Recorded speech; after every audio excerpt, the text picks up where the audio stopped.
Maayong gabi kanatong tanan. May gabi mga kaubang pastors. Welcome sa tuang midweek prayer service online. Katong mga nag-join kanato sa mga who belong to different places, please do comment on our comment section below kung asa mo mugikan so that you will be recognized. And thank you for joining us.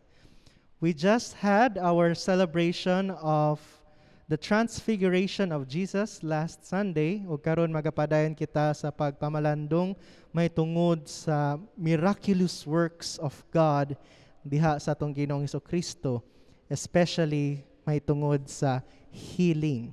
Busa ato nang andamon ang atong kasing-kasing o gunahuna alang sa atong pagsimba karon. Atong awiton ang atong opening hymn.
Magampo ta.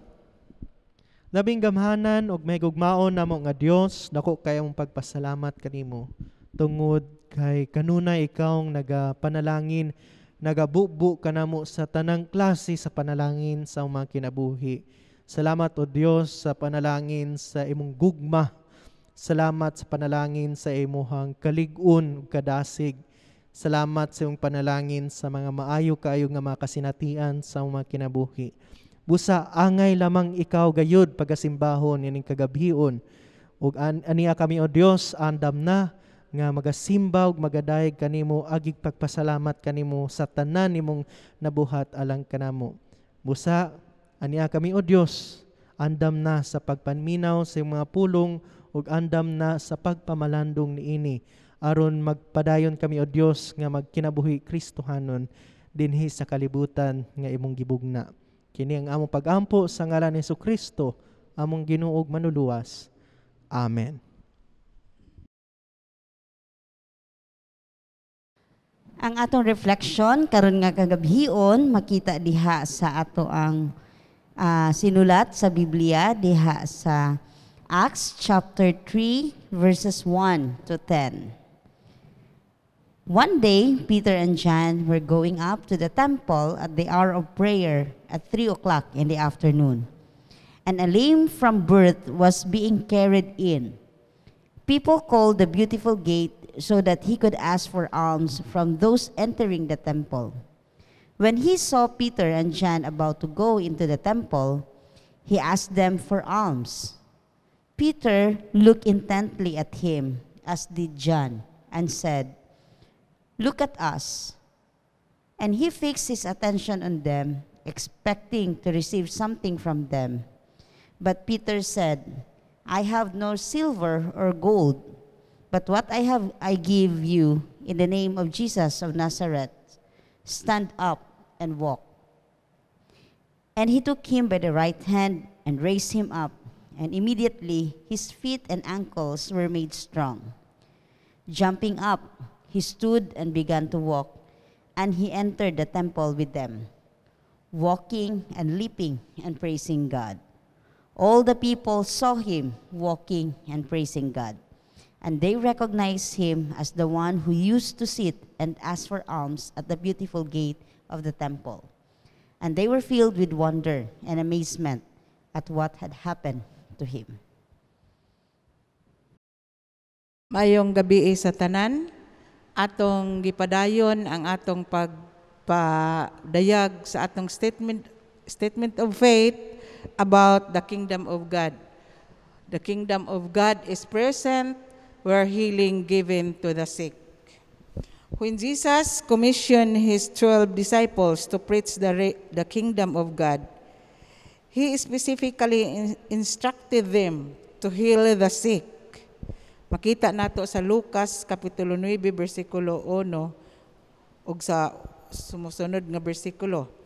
Jesus gave them power and authority to heal the sick and those who want to be. Jesus' disciples are also given the same commandment. It is an imperative to all believers to promote health and wholeness of being in the kingdom of God. Sickness erodes human dignity and defaces the humanity and dignity of God. The UCCP emphasized that promoting health is not just a matter of giving medicines to the sick, but also to remove the sick people from the condition that makes them ill. There are different forms of illness that the people suffered in our time. It is either psychological, economic, and social. The kind of healing that Jesus taught us is holistic healing that involves the restoration of a person's dignity and humanity. Like what Peter and John had done, they cured the lame that he might not beg again. Jesus heals the sick because he loves life and health. In John 10:10 and 14, and chapter 14, verse 6, he declares that he is the life. He has come that we may have life and have it abundantly. So in this changing time, Jesus wants us to continue to proclaim and promote wholeness and fullness of life, health and abundance, power over death, sickness, hunger, and poverty.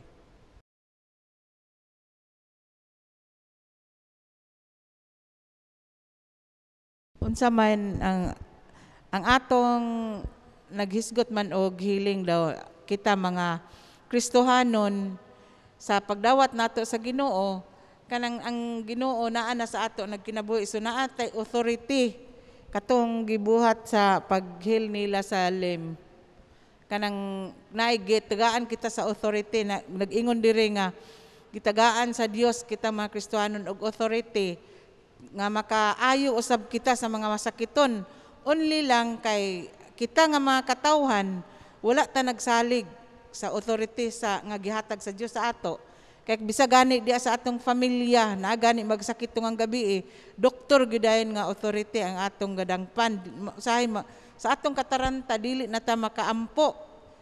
Akong experience ani bag-o pa ko na mingyo kanang dili pa ko adto pastor pero hinimbahon lang niya adto nga time kanang gabiing dako grabe na gyud ang kasakit sa ngipon sa akong bana nga dili kanang halos ibunal na niya iyang ulo sa dingding tungod sa sakit gyud kaayo. Ug wala man ko'y lain na hunahunaan, ako siyang gilihan, akong nagampo ko para sa kaayuhan niya anang gabi niya. Pag human gid nako og amin nagkuan gigamit nako ang authority sa Ginoo nga siya gid ang makaayo. Pag human gid nako og amin nakakatulog na akong bana wa na ito nakabati sa akong ampo. Busa nakatuo ko nga kung kita mga Kristohanon makaampo ta anytime gamiton nato ang authority ni Jesus Christ nga iyang gihatag sa ato. Kay iya naman ning gihatagan kitag authority aron nga makaayo kita sa atong isig katawo kung dili ang mga doctors gigamit gyapon na sila nga instrumento sa Dios, ang mga tambal gigamit na sa instrumento sa Dios usab para sa atong kaayuhan. Pero kani ang immediate nga pagampo pagdangop sa gahom sa Dios kanang mo tubag gyud siya anytime. Daghan na pod kay nagtestimony pod bisang mga membro lang sila nga ordinary sa simbahan nga sa panahon nga magampo sila, ampuan na lang nila tungod kay kanang unsay gabation sa membro sa ilang panimalay, naayo gyud sila. Bisan siguro kanang naminaw karon diha sa tagstag sa nila ka panimalay, naka-experience pod tingali kamo sa mga experience nga akong nahibalaan.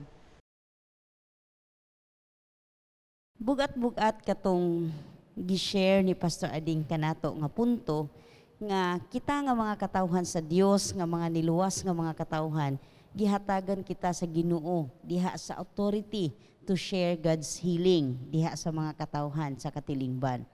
Tinuod kaayo kana diha sa context sa ato ang gibasa kaganina nga sugilanon sa Acts chapter 3 verses 1 to 10 nga si Peter usa sa mga tinun-an ni Jesus nagpakigambit sa pagpanambal ni atong usa ka manglilimos diha gawas sa templo, no? Kaning mga physical illness usa kini siya dili lamang kini siya sakit sa usa ka tawo nga iyahang naangkon, kundi usa pud ni kapagpadayag sa usa ka sakit nga realidad diha sa usa ka katilingban. Di nahimutang kining mga katawhan. Makita nato nga kung daghan kaayo mga katawhan nga adunay mga physical illness na ay mga problema sa health conditions, usa ka na ka-realidad sa usa ka katilingban nga nagpadayag usab nga daghang injustices nga nangahitabo ni ana nga katilingban.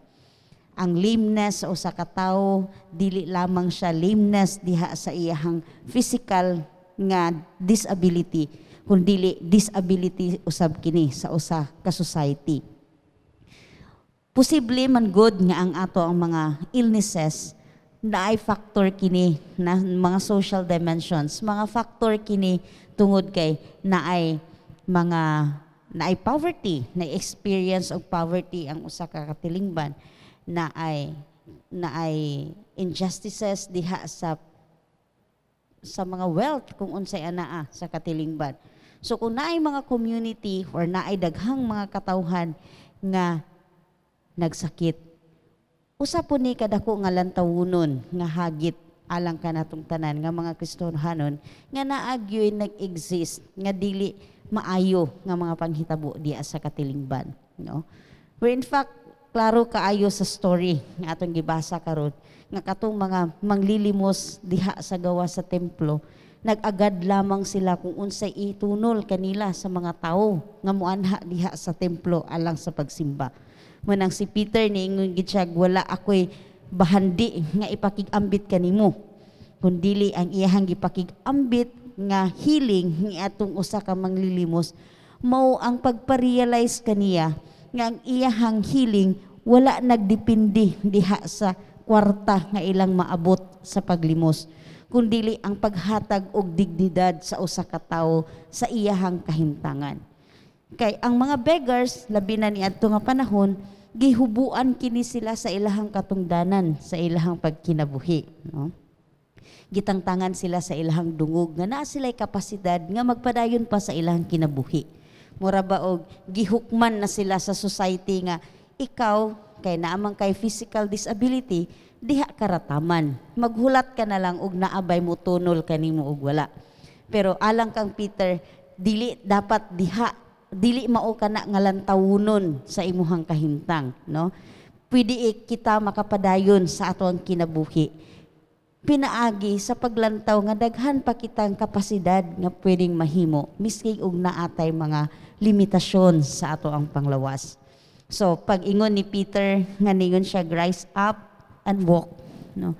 Gihatagan niya og opportunity ang tao nga siya mismo sa iyang kaugalingon, iyang tahuron ang iyang pagkatao ug ang iyang kapasidad diha sa pagkinabuhi, no? Pero makita nato nga ang healing usab dili lamang kini maangkon diha sa usa, pinaagi lang sa iyang kaugalingon. Gikinahanglan kini sa partisipasyon usab diha kanatong tanan nga magpakig-ambit niini. Mao na nga dako kaayo ang ato ang tahas, tawag sa tahas ni Jesus nga ipakig-ambit kining healing aron masinati natong tanan ang gingharian sa Dios, no? Kita nga mga katawhan nga niingon kita mga niluwas nga katawhan sa Dios, kita karon ang katong dimension ni Pastor Ading nga gitagaan sa Ginoo og authority nga ipakig-ambit kining healing ngadto sa mga katawhan nga adunay mga limitasyon diha sa kinabuhi.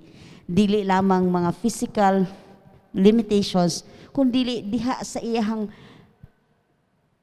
pagkinabuhi nga wala kaayo na experience ang fullness of life, no? Nang dako kay siya nga challenge alang kanatong tanan, no? Makita pod nato diha sa story nga, no, ang kapasidad sa tao diha sa iyang pagpakig-ambit sa pulong ngadto sa iyang isig ka tawo makahatag usab kini og kinabuhi. So siguro kanunay natong hinumduman, mupod siguro ni ang maayo natong kanunay idumdum sa atong mga salabutan nga ang atong Ginoo nga atong gisimba o gidayeg usa kini ka Dios nga nagahatag diha sa kinabuhi. So kita nga mga recipient niini nga kinabuhi, kita nga mga recipient sa buhat sa grasya sa Ginoo, maningkamot pud kita nga diha sa atong pagkinabuhi atong mapadayag kini nga kinaiyahan sa Dios nga maghatag og kinabuhi ngadto sa uban.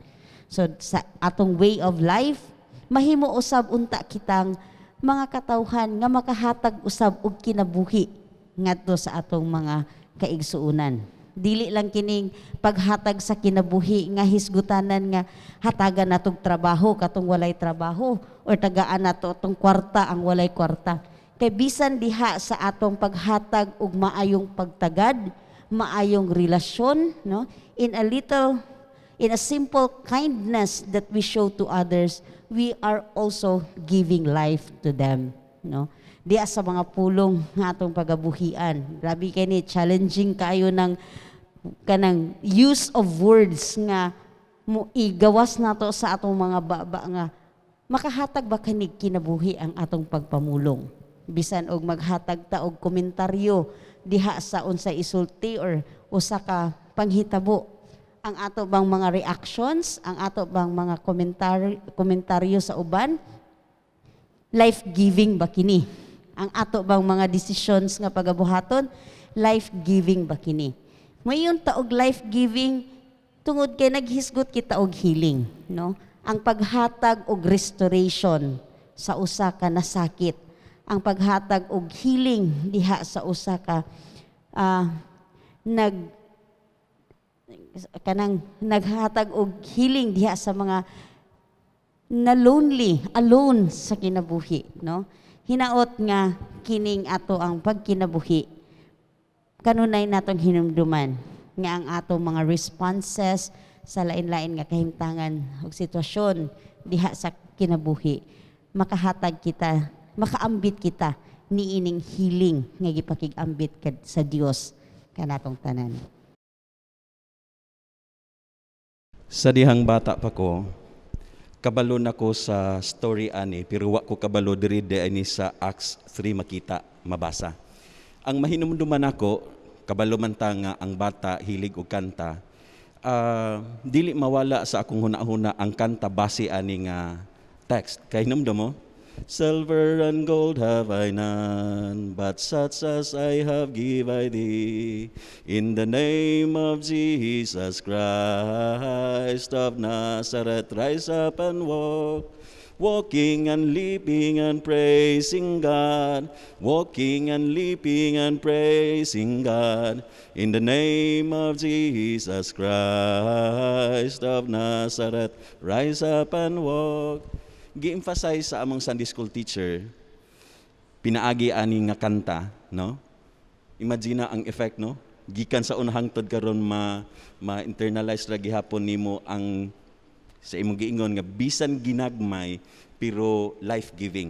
Sa unsang paagi, gi-emphasize sa among Sunday school teacher ang mensahe ani nga bisan pag wala kay silver and gold, bisag wala kay kwarta, pwede gihapon kang makatabang sa ubang paagi, no? So nakatatak na sa among huna-huna nga pwede bisag pobre ka, bisag wala kay nahot, sa Binisaya pa, wala gyud kay imo, pero dili na rason nga di ka mo tabang sa uban, no? Kay bisan ang giangkon ni Pedro o ni Juan nga unsay naa nila mo ilang pwedeng ihatag tungod kay naa kanila si Jesucristo mo ilang gi-share, no? Pagkanindot kaayo sa mensahe nga hangtod karon mapasalumaton ko tungod kay maayo gyud siya nga pagpahinumdom nga kada usa naatay responsibilidad kay bisag wala or naagid tay tulubagon sa atoang isigkatawo. Pero kung atong balikan ang teksto, somehow murag ironic tungod kay gihisgutan dinhi nga ang makililimos ang unsay lain aning ang pilay ba unsay naa siya sa simbahan, no? Ironic tungod kay ang simbahan kabalo nga daghang kwarta. Pero nganong naay mga tawo nga nagpabiling makililimos, bakol, unsay gihimo sa simbahan, no? Munang karon sa atong panahon mo usab ang atong pangutana sa gi-emphasize ni Pastor Vera ganina nga kung daghang masakiton sa atong palibot, posibleng naay problema ang ato ang komunidad, no? So kung atong tan-awon perting daghanang simbahan dinhi sa Cagayan de Oro or sa Pilipinas or sa tibuok kalibutan, pero daghan gihapong nagkinahanglan. Ang pangutana, ang gobyerno, ang simbahan o ang individual nga mga Kristohanon or bisan dili mga Kristohanon unsa may ato ang ginahimo, no? So hinaot nga makita nato nga naay mga tawo nga wala nagkinahanglan og kwarta. Although obvious kaayo nga kitang tanan magkinahanglag sa lapi, pero ang healing sumala sa gi-emphasize ganina nga dili lamang taman sa kwarta, kundi pag-restore sa dignidad, paghatag og value, paglig-on sa relasyon, pagpahibalo nga ako kang gipaminaw, ako kang nadungog, akong nakita ang imong pag-antos ug na ako. Kung dili nako kaya naay atong silingan, no? Ang importante mapadayag ang ato ang kahingawa, ang atong pagtagad sa nanginahanglan. Ako ning tapuson nga storya sa Japan daw, kabalo man ta nga daghang mag-suicide tungod kay stressful kaayo ang kinabuhi, daghan kaayong demand, no? So daghang mga tawo nga gusto na lang magpakamatay, no? Munang gihisgutan sa akong nabasahan nga naadi ay kunoy mga kumpanya sa Japan nga ang ila ang serbisyo kanang halog, no? Or mo rent a friend. Imagine na, rent a friend. Kung atong huna-hunaon, di na magkakinahanglang mo bayad. Kung naalang yung kay concern sa imong isigkatawo, makita nimo imo ang kauban, murag automatic naman unta na. Pero naay nang panghitabo nga murag dili nimo makita ang imong isigkatawo. Munang sa Japan kuno aron matabangan ang uban, mubayad na lang, no? Aron na ay friend, unya na ay company, na ay kauban. Imagine, libre raman gid unta na, given naman na sa Ginoo ngano pa mang kinahanglang mubayad, moabot pa man nga mubayad ta. no? So bisan atong mga membro tan-aw nato murag okay ang lawas, sakto kaayo, no? Sexy, naay daghang abs. Pero wa ta kabalo unsay mga panginahanglan, kalisod, no? Limitasyon nga nagkinahanglan og friend, nagkinahanglan og Ginoo, naghulat nga ato ang atimanon.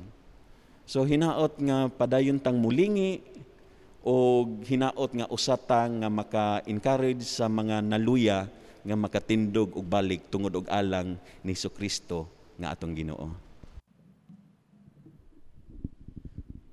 Nindot ning mag midweek prayer service ta niya ato makauban kay mga maayo kayo nga mga pastor, daghan kay sila insights. Ako, mubo ra ni ako, I just like to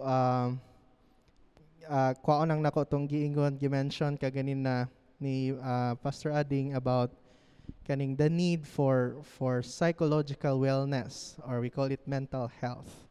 Okay, sometimes we are so focused of our physical illnesses, physical ailment, when in fact some kanimanggod sila, usually they are the triggering of our pain, but they are not really the main reason why we are in pain. Now, sometimes the main cause why we need healing in the first place is because niabot na ta sa point sa tong life nga we are hopeless. We are helpless with our situation. The lame beggar nga nagatang sa templo, being judged as a lame at the same time beggar pagyud, double kill na. Grabe ang psychological battle sa kaugalingon. Perhaps he hated himself for being one, lame/beggar, or perhaps he was angry at God at some point king lame o beggar pagyud siya. So, grabe ang struggle niya in terms of trying to find himself, trying to find peace in himself. Tungod kay mao naman ang iyahang sitwasyon karon. So, marawitag, fine, I'll just accept what the society is calling me to do, or the norm of the society is calling me to do, which is to beg because I'm useless in the society. But then, ang nakanindot nining gospel account is that Peter and John, because maayo kailang pagsunod ni Jesus, they had the right answer to the problem ni beggar. When the lame beggar, when he thought, kaning person, thought nga all he needed was more of gold and silver, Peter and John gave him healing more than any of those material things. They gave him hope. And so katong pagtindog niya nga stand up and rise, it was the hope that he waited all along siyang kinabuhi. That someone would say to him nga you are loved, that you are worthy of God's love, that you have worth. You are not worthless. So mo nga nitindog gid siya uban sa iyang kalipay sa pagdaig sa Ginoo. So, mga kaigsunan, especially in this pandemic time, it's very important that we know, again, sa gimension ni Pastor Vera o ni Pastor King, how we say things to people.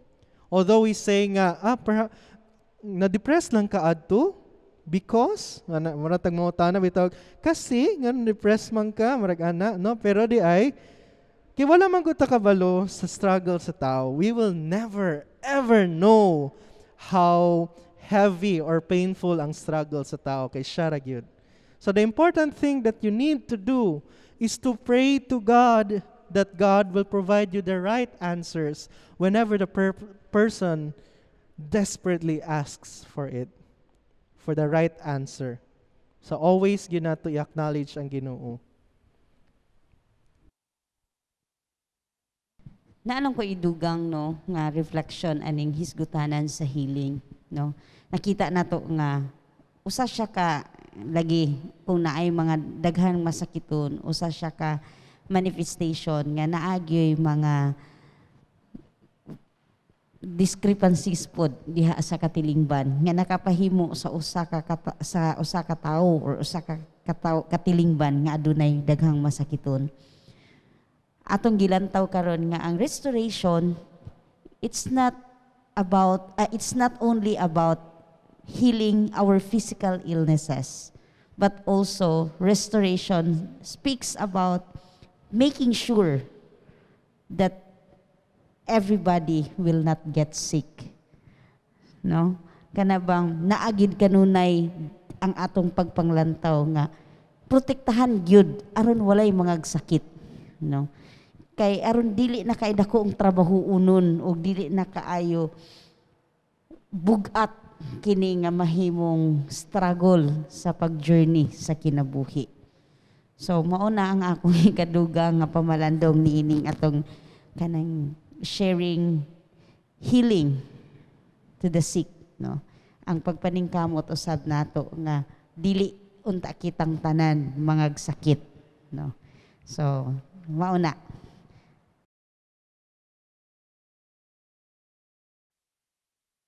Naapod ko'y ikadugang nga diri sa atong nahisgutan napadayag dinhi nga ang atong Dios concern siya kanang dili lamang sa atong physical kundi whole being nato, ug concern siya sa gikan sa atong emotional, physical ug spiritual nga bahin.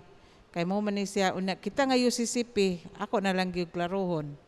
Kanang tan-aw ta, kanang magtan-aw ta sa kinatibuk-an. Dili lang kay ang atong physical nga body atong i-concern, kundi si Jesus Christ concern niya ang whole creation nga ihil pod tungod kay bisan ang atong kabuhatan nagmasakiton usab unya nahimong cause pod sa ato nga makita nga namuyo dinhi sa kalibutan nga nagmasakiton tungod kay ang atong kabuhatan ato man nga giabusahan, mga basura walay klarong gipaignan o kita ra gihapon ang naka-harvest ni ini aning mga sakit. Kay sa unang panahon wala man kaayo mga sakit nga lasang pa kaayo, presko pirmi ang hangin, murag wala may daghan nga nanganlan nga mga sakit sa unang panahon sa mga katigulangan. Unya mahimo ra man nga matambalan sa mga herbals. Pero karon nga panahon tungod kay kanang ang kabuhatan nagmasakiton usab, simpre kitang namuyo, di apod ka ka-engage sa kanang sakit nga gikan sa atong gipanggamit sa hangin nga pollution, polluted na kaayo ang atong air, ang atong water, kinahanglan na gyud nga kanang butangan na gyud og mga Clorox para siguro nato nga mga matay ang mga kagaw. So ingon ana, ang gusto sa Dios dili lang kay ang tungod kay ang kingdom man kini sa Dios iyang gingharian. Gusto niya nga ang kinatibuk-an gyud maayo iyang restore, ingon pa ni Vera, nga restoration, the whole gyud. Kuan lang na nga sa atong lawas, pero kung atong lawas, dili man pod da kuan, kung asa nato nakuha ang mga sakit, di ba? Diya sa lamok, diya sa langaw, diya gid tanan. So, atong una-unaon nga ang Dios concern sa kinatibuk-an gyud para nga kita ang tanang mga katawhan gikan sa kabuhatan healthy og abundance, di ba?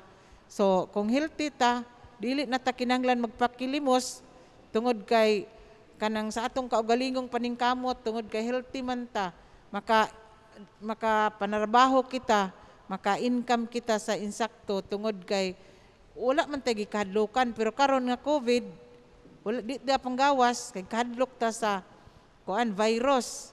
So mao ni siya ang mga panghitabo apan atong isalig sa Dios ang tanan tungod kay kabalota nga i-restore gid kita sa Dios kay ibalik niya ang kaayuhan sa tibuok niya nga kabuhatan.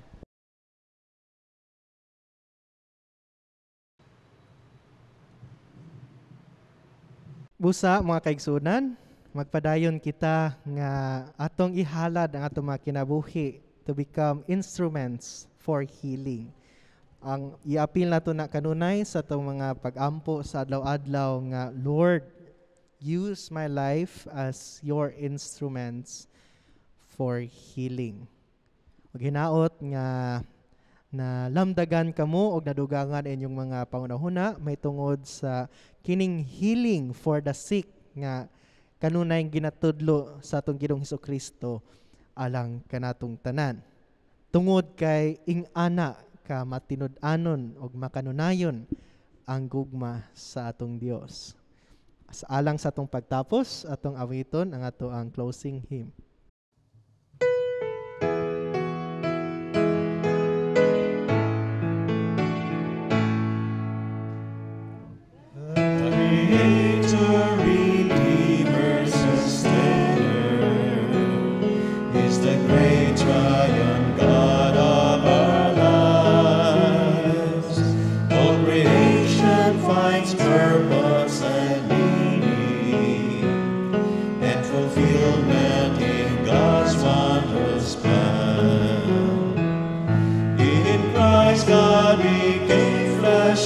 Dwell among us, through the Spirit we're guided along.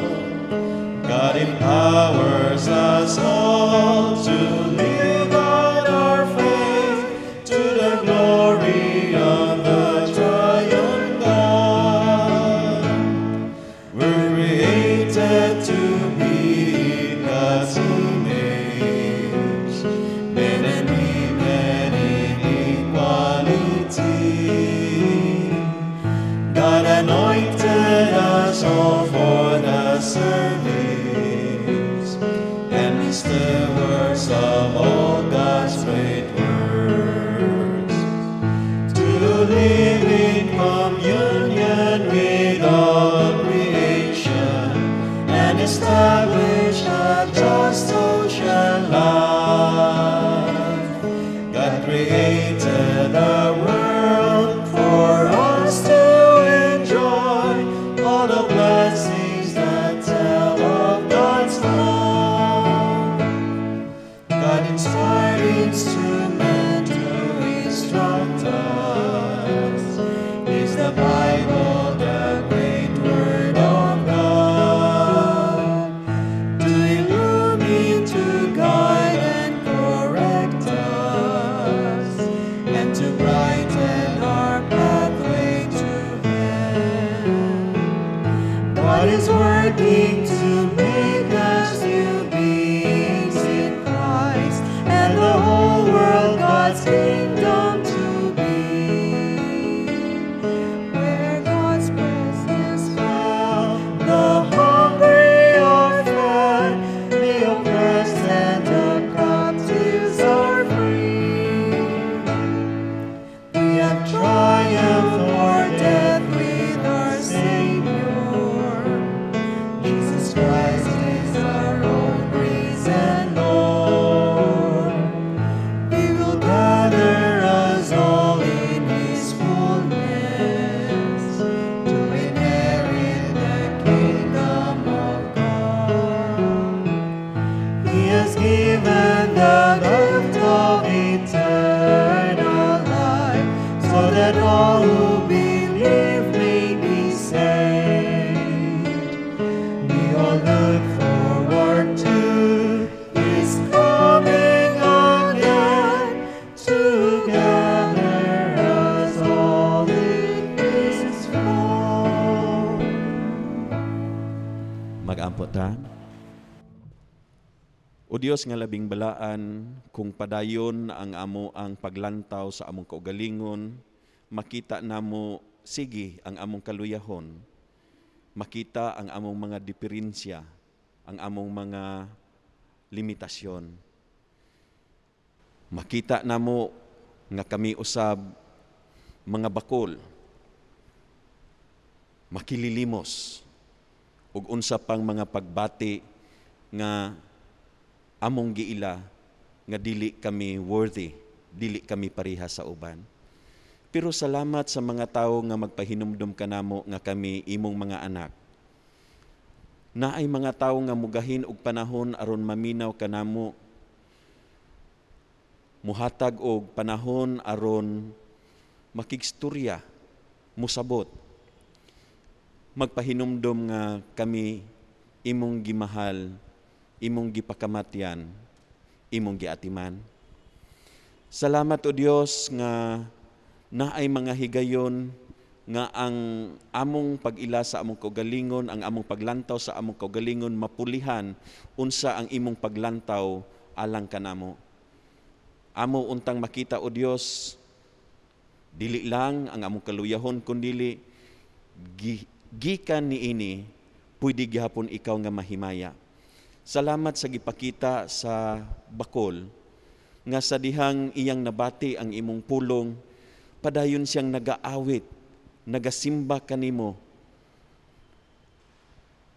og tinuod nga ang iyang kinabuhi nakahatag og question, nakapatingangha sa uban, ug unsay nahitabo kaniya nganong gikan sa pagkabakol karon nagasimba, nagaawit alang kanimo. Mousab ang among pag-ampo o Dios nga daghan ang mga katawhan, imong mga katawhan nga makakita sa imo ang purpose alang kanamo nga tanan. Manag-awit kami og pagdayeg alang kanimo. Padayon namong makita ang among isig katawo gamit ang imo ang mga mata ug kasing-kasing ug mabati ang panginahanglan sa among isig katawo. Hinaot o Dios nga among gamiton unsay naa kanamo. Kwarta ba, maayo bang pag-atiman, naabay panahon, amo kining gamiton dili lamang alang sa among kaugalingon, kundi alang usab sa uban. Panalangini kini nga simbahan, ang among mga membro, bisan na ang among mga kauban sa pagtuo, nga padayon kaming makahimo sa angay namong himuon karon nga panahon, aron maminusan na ang mga adunay mga pagduda sa among kaugalingong katakos, ug paday namong ilhon nga ikaw maayo alang kanamo. Kini ang amo nga pag-ampo, pagpasalamat ug pagtugyan. Amen ug amen.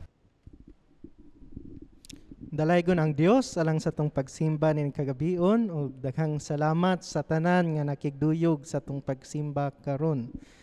Next week magapadayon kita magahisgotay may tungod sa 5th article sa tong statement of faith. So kindly read in advance the Gospel according to John chapter 8 verse 12. Ang Dios magapanalangin alang kanatong tanan.